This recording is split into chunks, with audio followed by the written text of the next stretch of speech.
उन्होंने कहा कि मया हत्या मंद जातक खरुतवांत कृत। अरे मूर्ख, तेरा मारने वाला कहीं जन्म ले चुका है, क्यों दीनों को मार रहा है? तो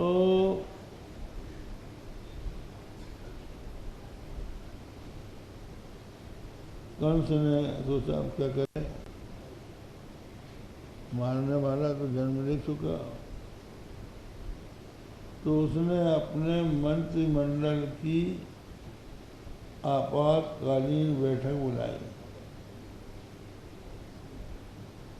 मंत्रिमंडल में थे चाणूर, मुष्टिक, सल, तुषल, कूट, अकासुर, अगासुर, बकासुर, केशी, धेनुकासुर और पूतना, और इनके साथ कुछ और मिल गए होंगे। इनकी सभा हुई और रात का पूरा समाचार कि कैसे वो कन्या आकाश में चली गई और उसने कहा कि तेरा मारने वाला कहीं जन्म ले चुका है, तो भाई अब हम क्या करें, हमारा मारने वाला तो जन्म ले चुका, क्या उपाय किया जाए कि हम मृत्यु से बच सकें? तो एक ने कहा कि देखिए ये सब देवताओं का षड्यंत्र है। देवताओं ने षड्यंत्र करके विष्णु को जन्म लेने के लिए कहा है, तो इन देवताओं को पहले निपटो, इनका पेट में भर जाएगा। इनका पेट तब भरता है जब यज्ञ होता है। यज्ञ करने से जब आहुति पड़ती है तो देवताओं को तृप्ति होती है। तो यज्ञ बंद कराओ। यज्ञ कैसे बंद होगा? यत्र यत्र रुजा गावः, जहाँ जहाँ ब्राह्मण हो, जहाँ जहाँ गऊ हो, इन ब्राह्मणों के गांव में महामारी फैला दो, गऊओं को मार डालो, क्योंकि ब्राह्मणाश्चैव गावश्च कुलमेकं द्विधा कृतम् एकत्र मंत्रात् तिष्ठन्ति हविरन्यत्र तिष्ठति। ब्राह्मण और गऊ दोनों का एक ही कुल है। ब्राह्मण में मंत्र रहते हैं और गऊ में हवि, घृत रहता है, दधि रहता है, दुग्ध रहता है। तो जहाँ जहाँ ब्राह्मण हो वहाँ सांप बन के काट लो जी, गऊओं को चाहे जैसे भी हो उनको मार डालो। तो जब यज्ञ आग बंद हो जाएंगे तो ये देवता जो है भूखे प्यासे नरकंकाल बन के आपकी शरण में आएंगे, सारा षड्यंत्र भूल जाएंगे।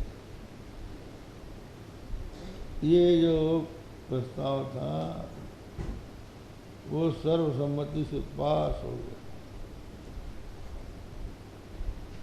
ब्राह्मणों को और गऊओं को समाप्त करो। दूसरे ने सलाह दी कि जब ये देवी ने कहा है कि तेरा मारने वाला कहीं जन्म ले चुका है तो 10 दिन के भीतर ही दिया होगा।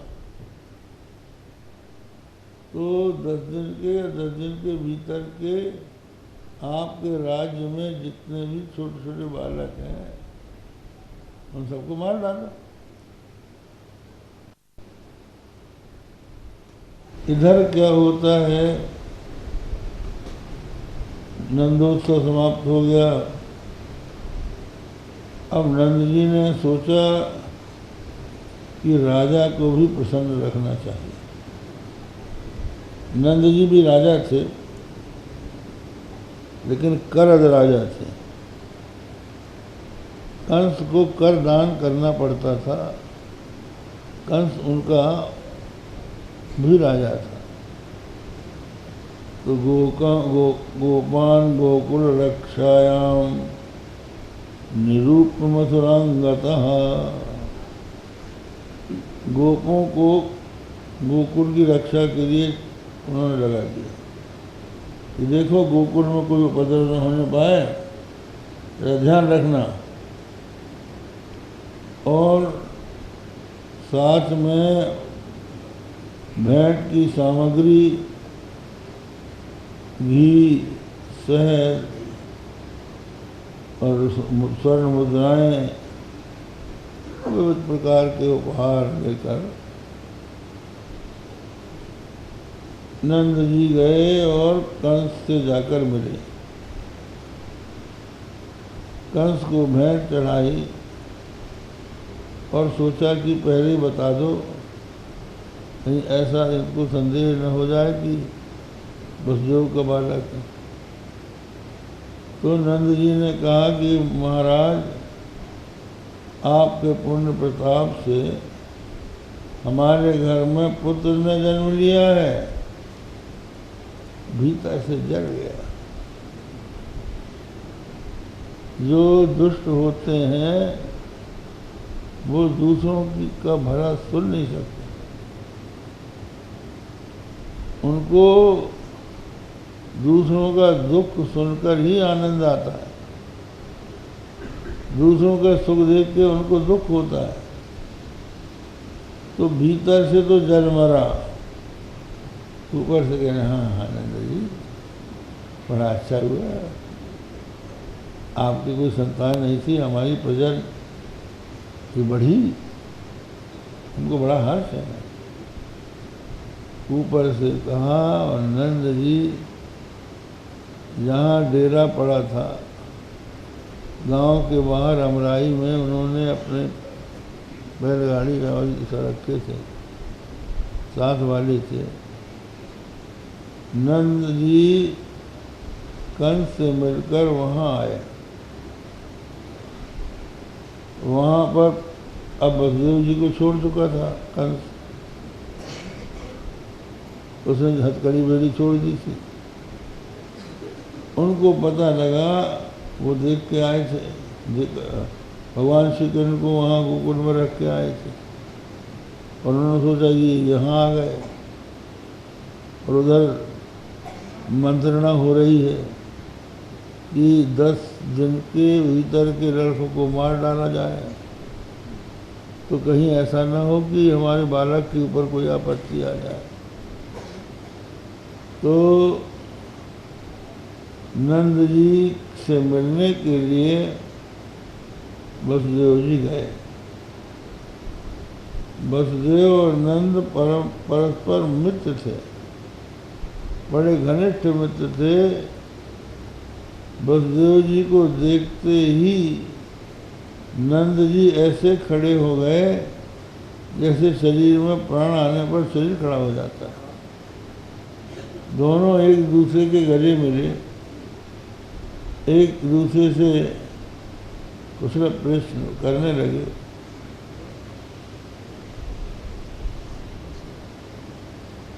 अब वसुदेव जी ने नंद जी से प्रश्न किया, कच्चित पसव्यम निरुजम भूर्यमृतृण विरुद्धम। नंद जी, जहाँ आप रहते हैं वहाँ पर जो गायों के चरने का घास है वो रोग रहित है ना, और वहाँ पर जल की प्रचुरता भी है ना। तो उनका अभिप्राय घास से नहीं था, उनका ये था कि घास यदि निरोग होगी, घास यदि निरोग होगा तो उसको चरने वाली गाय का दूध निरोग होगा। और वो दूध मेरा बेटा पिएगा तो वो निरोग रहेगा। तो उन्हें तो भगवान श्री कृष्ण के संबंध में ही जानना था, लेकिन अब वो कह नहीं सकते थे क्योंकि छिपाकर आए थे। फिर बोले कि मित्र, हमारा एक बेटा है रोहिणी का पुत्र, जो आपके गोकुल में रहता है और आप ही को अपना माता पिता मानता है, वो तो सुखी है कि नहीं? हाँ, सुखी है। अब ये तो वसुदेव जी ने पूछा।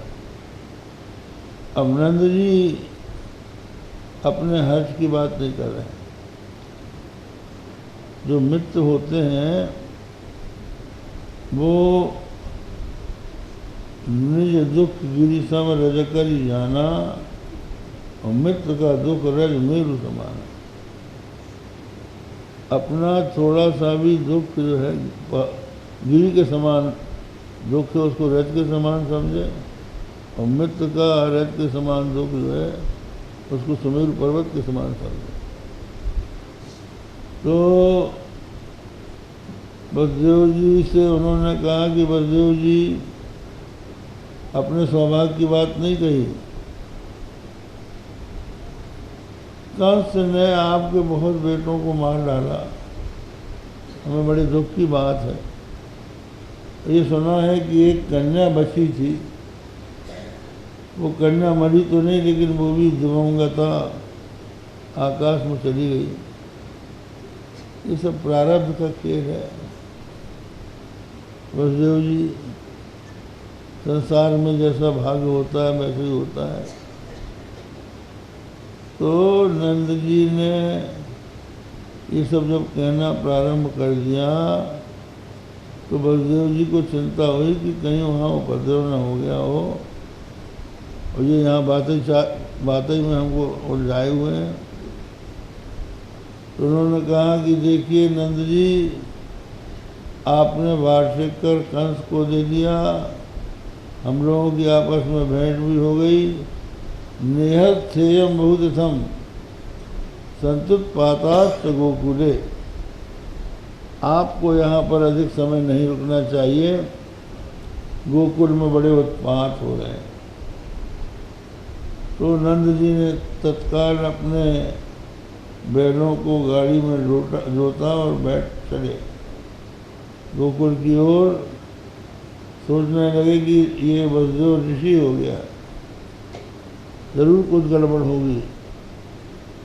तो भगवान हरि की शरण में गए कि हे प्रभु, जैसे आपने बुढ़ापे में हमको बेटा दिया है वैसे उसकी रक्षा करना। इधर मंत्रिमंडल की बैठक हुई और नंद ने बताया कि हमारे घर पुत्र ने जन्म लिया है। तो कंस ने पूतना को बुलाया और बड़े आदर से अपने पास बैठा लिया। जो स्वार्थी लोग होते हैं, काम सिद्ध करना हो तो बड़ा आदर देते हैं, बड़े प्रेम से बात करते हैं कि जैसे बड़े हितैषी हैं, और काम निकल जाने के बाद पहचानते तक नहीं कि तुमको हो कौन। तो पूतना को पास में बैठा के कहा कि बहन पूतना, तो हमारा एक काम करोगी? कहा भैया तेरे लिए जान दे दूंगी, काम की बात करता है, बात तो बता तो काम क्या है। का काम और कुछ नहीं है, छोटा सा है।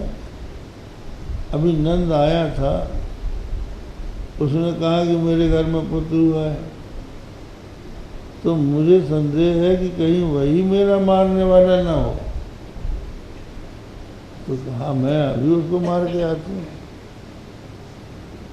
तो वैसे पहले उसका प्रोग्राम दूसरा था। पूतना जो थी, एक सिरे से जो गोकुल के बच्चे हैं उनको मारते मारते नंद भवन में जाना चाहती थी, लेकिन जब उसने ये सुना कि नंद के घर में पुत्र हुआ है तो सोचा कि पहले उसी को देख लो। तो वहाँ जाऊँ कैसे? तो पूतना का एक नाम है बकी। बकी जो है बगुले को कहते हैं, और बकी जो है बगुला की स्त्री। तो ये बकी जो है, बगलों का काम क्या है?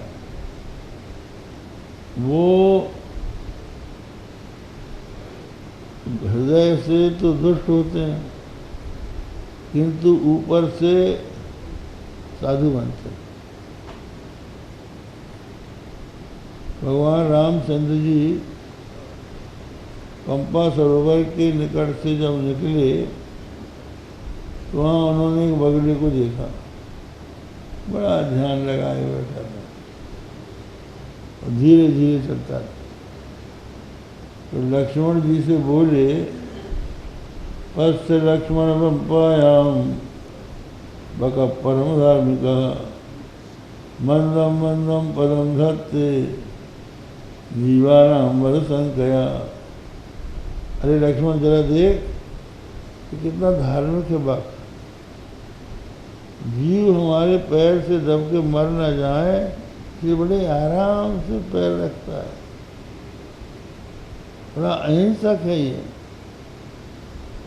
तो वहाँ की जो मछली थी वो बोली, बगा किम वर्ण्यते रामो ये न हम निष्कुली कृता सहवासी विजानीयात चरितम सहवासिनाम।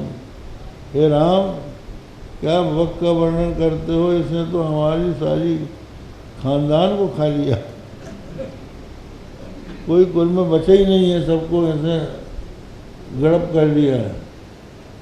जो साथ में रहता है सहवासी ही सहवासी के चरित्र को जानता है। तो बक जो है दंभ का प्रतीक है, और दंभ का स्वरूप है द्वेष भाषा क्रिया चातुर्यादि भी स्वमहत्व प्रकटनम दंभ। द्वेष भाषा और क्रिया की चतुरता से जो अपना महत्व दूसरों के सामने प्रकट करे, ऐसा करना ही दंभ कहलाता है। दंभ के बारे में लिखा है श्रीमद् भागवत में कि ब्रह्मा जी की छाती से धर्म की उत्पत्ति हुई और उनके पीठ से अधर्म की उत्पत्ति हुई।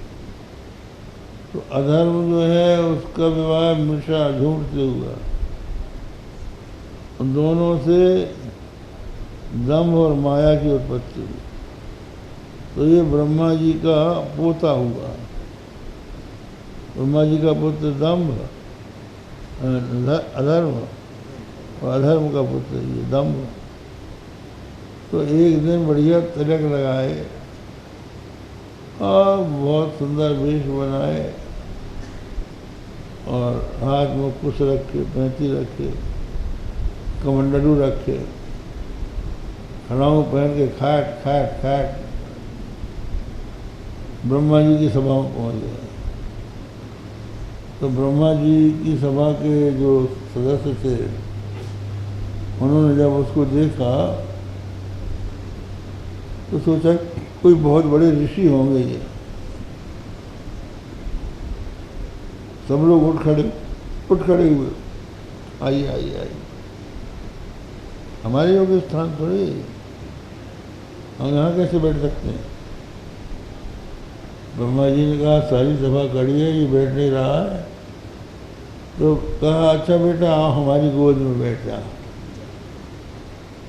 तो अपनी गोद की तरफ संकेत किया तो उसने कमंडलू में से जल छिड़का ब्रह्मा जी की गोद में। अपवित्र पवित्र हुआ, सर्वावस्था में तो विवाह यश मरे कुंडली का अक्षों समाई अभ्यंतर सती। और फिर अपनी आसन बिछाई और उसके ऊपर अकड़ के बैठ गया। खैर ठीक है, ब्रह्मा जी ने बैठा लिया, सभा बैठ गई। अब उसके बाद उसने कहा कि देखिए, आपकी अशुद्ध सांस हमारे ऊपर पड़ रही है, ये सांस बंद कीजिए। अब ब्रह्मा जी की धमी उठने लगा, अब सांस ही बंद करो। तो ये है कौन? तो गौर से देखा, नहीं कहा बेटा अधर्म के पुत्र भक्त तुम ही होगा? कहाँ पिताजी, हम ही हैं। तो उन्होंने कहा फिर तुम ब्रह्मलोक में रहने लायक नहीं हो, चले जाओ तीर्थों में और ऐसे स्थानों में जाके रहो जिससे कि लोग तुम्हें पहचाने नहीं और विचारों का अनर्थ होता रहे तुम्हारे द्वारा। तब से ये बगला लोग जो हैं तीर्थों में आके बैठ गए हैं, कहीं कुछ बैठ गए, कहीं कुछ बैठ गए, नकली लोग आ जाते हैं, नकलची ऐसे होते हैं। आजकल बहुत से लोग अपने को शंकराचार्य कह रहे हैं, तो वेजिटेबल